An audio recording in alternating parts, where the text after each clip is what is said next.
Provision था जब संविधान लागू हुआ था। इसके बाद परिस्थितियां बदलती गई, सिचुएशंस बदलते गए और कानून बना और फिर उसके बाद उसमें संशोधन होते गए। ठीक है, अभी 2019 में भी एक संशोधन हुआ, आपको पता होगा, CAA के बारे में विरोध प्रदर्शन भी काफी हुआ था उसके बारे में, आप लोग न्यूज में देखे होंगे। लेकिन अब अनुच्छेद 6 में देखिए, अनुच्छेद 6, अनुच्छेद 7, अनुच्छेद 6 और 7 जो है वो भारत और पाकिस्तान के विभाजन के बाद जो पाकिस्तान से भारत आ रहे थे, भारत से पाकिस्तान जा रहे थे, उनके विषय में था। तो वो भी तत्काल परिस्थितियों के अनुसार था।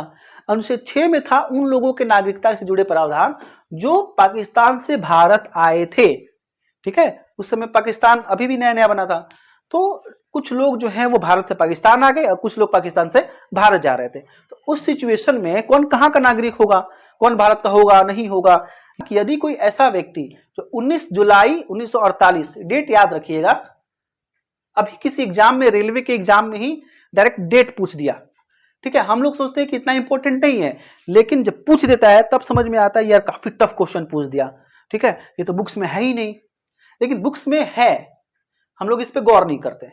ठीक है, यदि कोई ऐसा व्यक्ति जो 19 जुलाई 1948 से पहले भारत आया, इस समय देश आजाद हो चुका था, ध्यान दीजिएगा, आजादी के बाद की बात है ये। 19 जुलाई 1948 से पहले भारत आया और तब से भारत के राज्य क्षेत्र में मामूली तौर से निवास कर रहा है। ठीक है, तब वो भारत का नागरिक होगा। ठीक है, ये प्रावधान किया गया।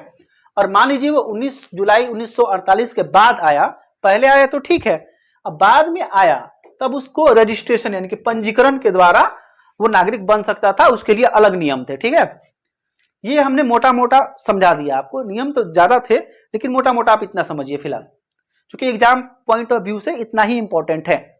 अनुच्छेद 6 में था कि जो भारत आए थे पाकिस्तान से, अब 7 में क्या होगा, जो भारत से चले गए पाकिस्तान, तो ऑब्वियस सी बात है कि वो भारत के नागरिक नहीं होंगे।